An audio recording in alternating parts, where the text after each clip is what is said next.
ГСП онлайн. Городские новости сейчас.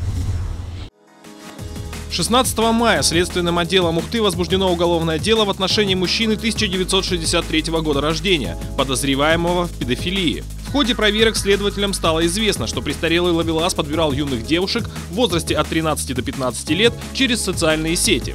Цель одна – склонить малолетку к интиму. Со слов уже опять-таки потерпевший, то есть общение начиналось с ним, как он представлялся, что ему 16 лет, что он там молодой и красивый парень.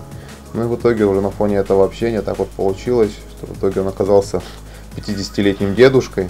Как ни странно, девушек не смущал реальный возраст мужчины, и они добровольно шли с ним на контакт. Возможно, из-за того, что подозреваемый предлагал им деньги. Сегодня на педофила заведено уголовное дело по статье «Половое сношение с лицом, не достигшим 16-летнего возраста». Обвиняемый написал явку с повинной. В настоящее время мужчина находится в следственном изоляторе. Ему грозит от 3 до 10 лет лишения свободы.